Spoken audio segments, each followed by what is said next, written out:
Jambo. Good. That is Kiswahili, and it can help you, when moving around Nairobi. You tell somebody Jambo, it means hello. Madam Chief Justice and President of the Supreme Court, my friend Judge Isaac Lenaola, distinguished participants, distinguished guests, ladies and gentlemen, on behalf of the people of Kenya, I extend a very warm and heartfelt welcome to Your Excellencies, honorable judges, and distinguished delegates.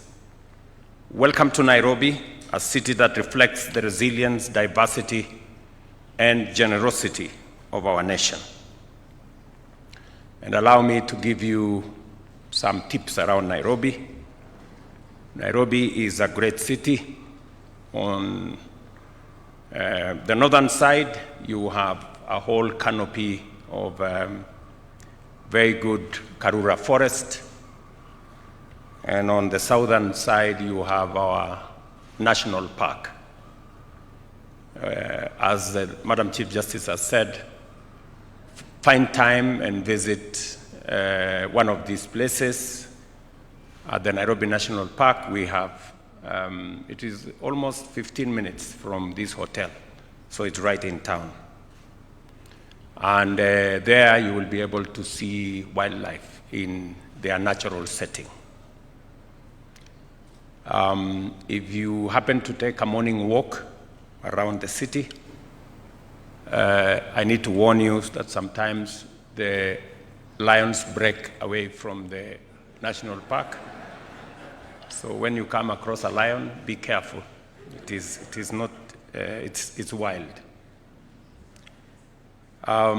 It is true, Madam Chief Justice said I was almost 700 kilometers away from this city yesterday.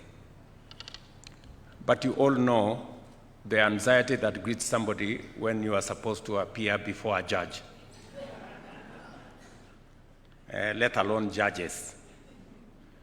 And so I had to make effort to appear here today, and especially when you have one of our own, Judge Isaac, as the chair. And I want to say that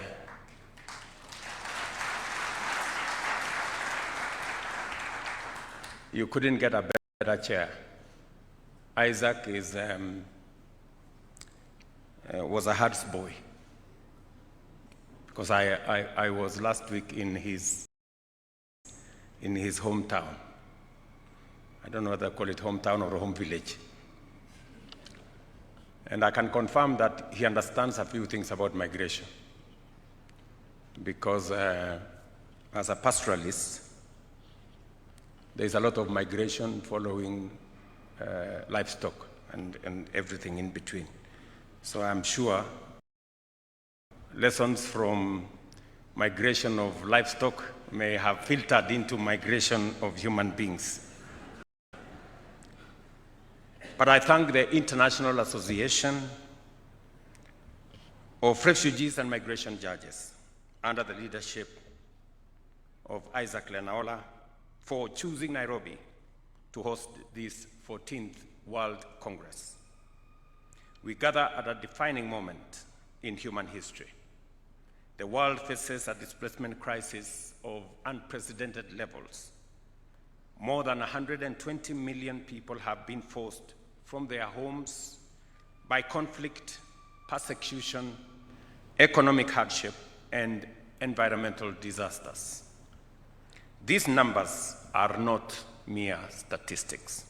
They are a reminder of the urgency and significance of this year's theme, and that is protecting the integrity of refugee and migration systems.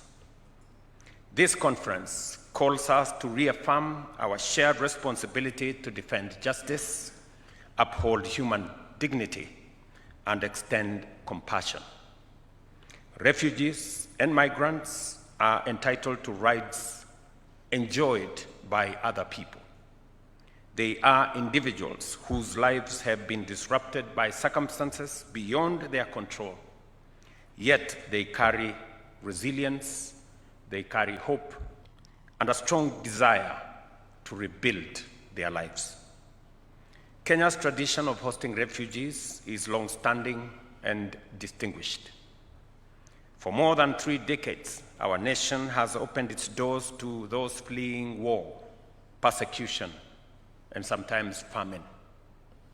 Today, nearly 580,000 refugees and asylum seekers call Kenya home, one of the world's largest refugee population.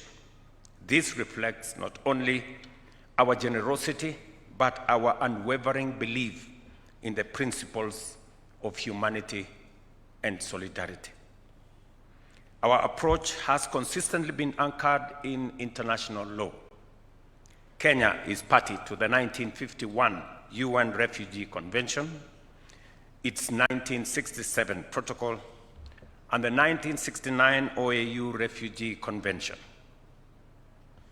In 2021, we enacted the Refugee Act, guaranteeing refugees the right to work, to move freely, and to access services, and protecting them from refoulement, as is the case in many other parts of the world. This progressive legal framework reflects our belief that refugees should not live indefinitely in camps, but as active participants in their host societies. Early this year, we launched the Shirika Plan.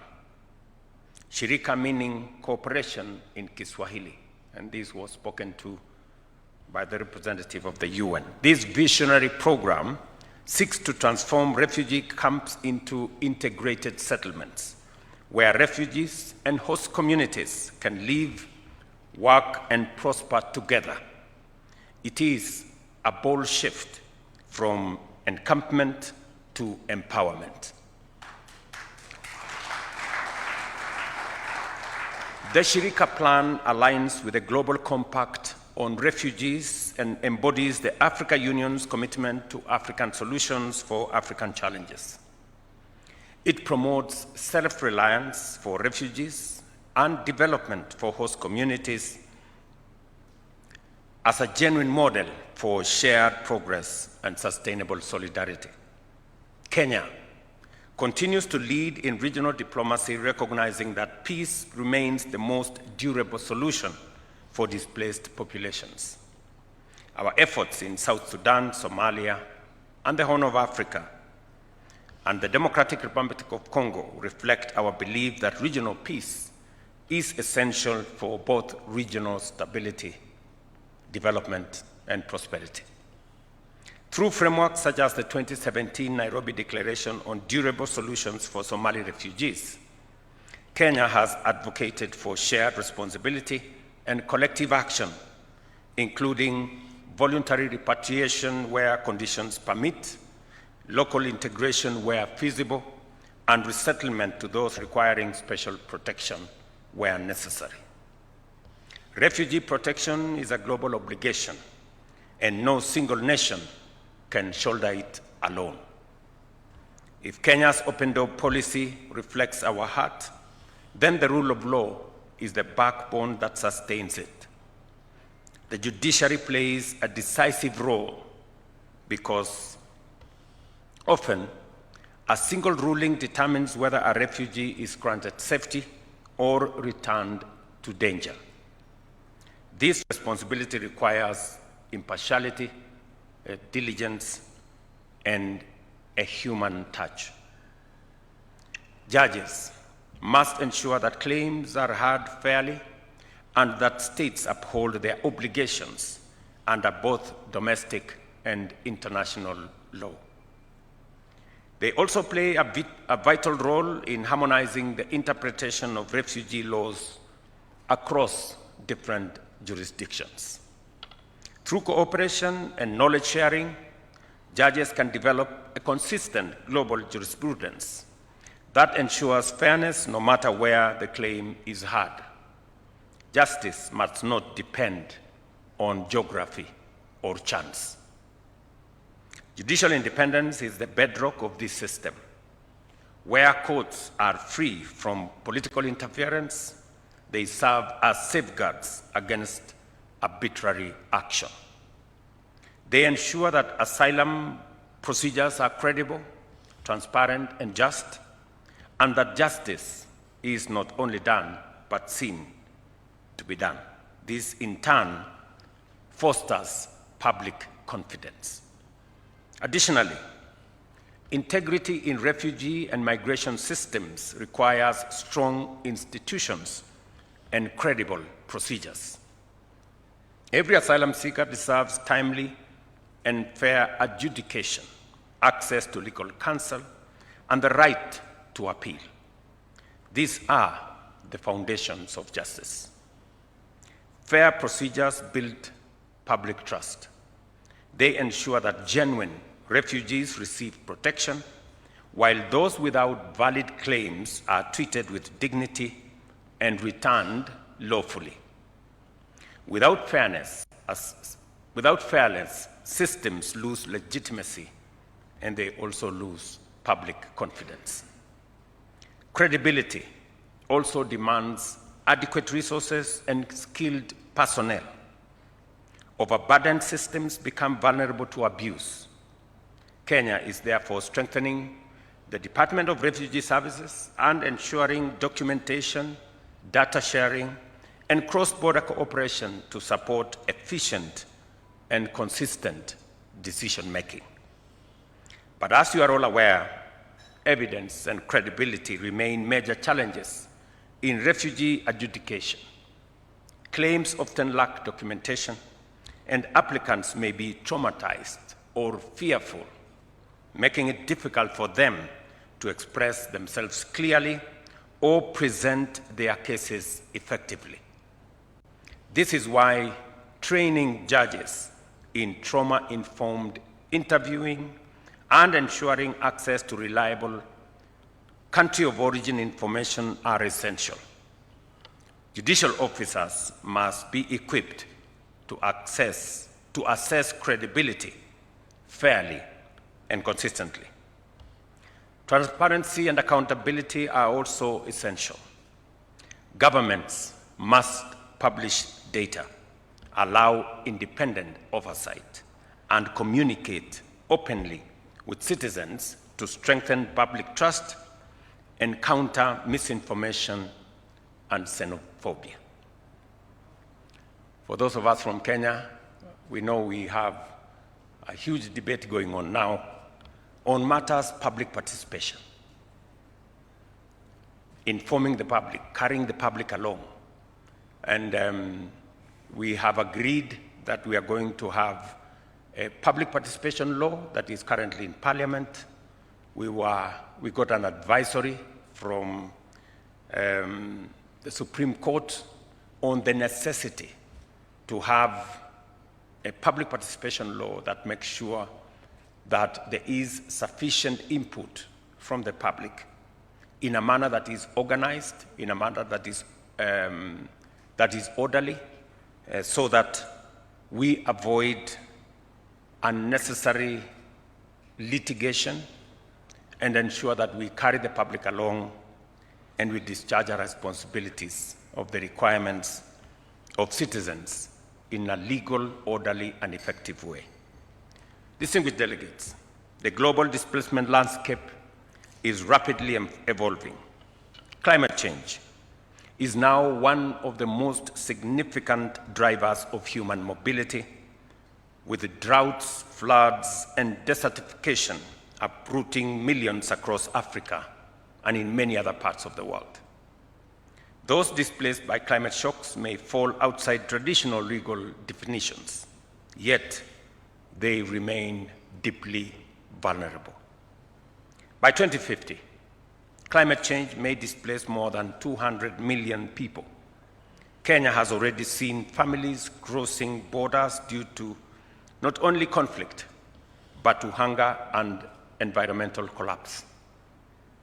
Our legal frameworks must therefore evolve to provide protection in such cases, whether through broader interpretation of existing law or complementary protection measures, even as we invest in climate resilience to address displacement at its source. Another challenge is the misuse of asylum systems. Some attempt to use asylum as a backdoor to migration, while some states manipulate refugee labels for political expediency. Both undermine integrity. Our response must be balanced by establishing rigorous verification systems to prevent abuse without undermining fairness for genuine applicants. Strengthening documentation, cross-border information sharing, and effective screening procedure is essential. Above all, we must not allow the actions of a few to erode protection for the many. Human trafficking and the smuggling of migrants are transnational crimes that prey on the vulnerability of refugees and undermine state authority over migration. Smugglers and traffickers exploit refugees, often subjecting them to abuse, forced labor, and other forms of exploitation. Kenya has aligned its laws with international standards, strengthened penalties, and enhanced cooperation with regional partners. Yet enforcement must go hand in hand with compassion. Victims of trafficking must not be treated as criminals. Our systems must recognize that trafficked persons may have valid protection claims and ensure that they receive justice and dignity. The digital age brings both promise and peril. Artificial intelligence can help streamline asylum processes, reduce backlogs, and improve access to justice. It can assist judges to rapidly analyze precedents and help asylum seekers understand procedures by translating documents into languages they understand. Yet, artificial intelligence also carries risks, including algorithmic bias and a lack of transparency. Over-reliance on automated systems could undermine fairness. Technology must therefore remain a servant of justice, not its master. Any use of artificial intelligence must be transparent, must be accountable, and subjected to human oversight. Refugee protection is, after all, at its core about human dignity, something no machine can replicate. Excellencies, honorable judges, the integrity of refugee and migration systems have profound implications for the legitimacy of our laws and the protocols designed to protect vulnerable groups such as refugees and migrants. Integrity ensures that the systems protect those in genuine need, resist manipulation, and commands the trust of both refugees and citizens. Without it, we risk the breakdown of asylum systems and the erosion of our shared humanity. Kenya is proud of its contribution in hosting refugees and in developing a very strong legal framework in this field. But we recognize our limits and call on the international community to share responsibility more equitably through financial support, resettlement opportunities, and technical cooperation. Host communities should not bear the burden alone. Solidarity is not charity, it is justice. And therefore, sharing the burden of refugees and asylum seekers and migrants is an act of solidarity and an act of justice, because such persons deserve the support and the assistance of the countries that they end up. As you deliberate on these issues over the next few days, I urge you to continue upholding fairness, courage, and independence in your decisions, and to balance between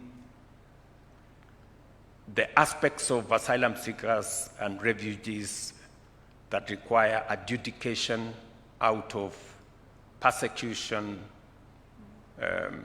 running away from climate change effects, conflict, and many other areas. But there is a bigger element that is positive about migration. I will give you two examples. Today, as a country, we have signed bilateral labor agreements with many countries, including the last one with Germany and Austria.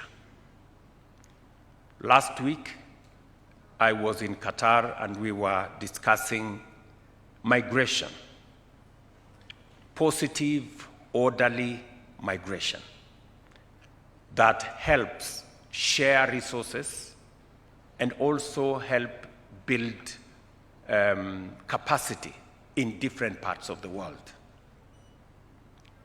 As a result of migration, today we have close to 430,000 Kenyans in the last 2 years who are working outside Kenya. It is migration in a positive sense. And as a result of that increase of number of Kenyans working outside Kenya, we got $1 billion more from our diaspora remittances. And we are using it positively to build our country. So there are equally aspects, positive, very positive aspects of migration. This morning, I was having another conversation on migration. This month, we will be launching one of our largest infrastructure projects, dueling 175 kilometers of road from just outside Nairobi to a place called Mau Summit. And among the conversation I was having this morning is how we are going to bring in high-end engineers to work with our Kenyan engineers to build their capacity, because we are undertaking one of the largest projects ever undertaken in Kenya. And we need transfer of knowledge, transfer of technology, and how migration is going to support the transfer of knowledge, transfer of expertise into Kenya. So again, we have areas of very positive migration. And lastly, we made a policy decision as a country to eliminate visa requirements for people coming from our continent, that is in Africa, to facilitate greater movement of people, and with it, ideas, knowledge, expertise.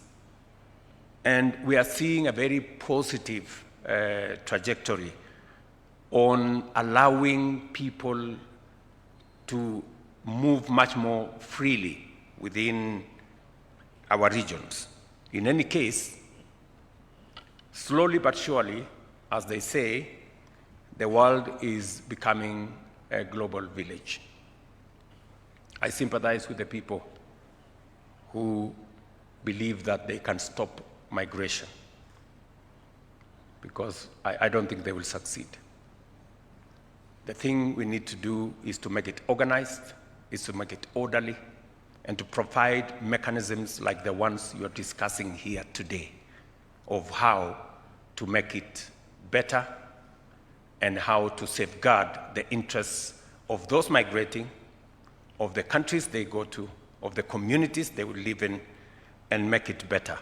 The Shirika plan that we launched a couple of months ago is transforming refugees from being a burden to the communities, to them working with the communities to forge enterprise, to do business together, and to leverage on the expertise and the knowledge and the efforts of the refugees in building the communities that hosts them.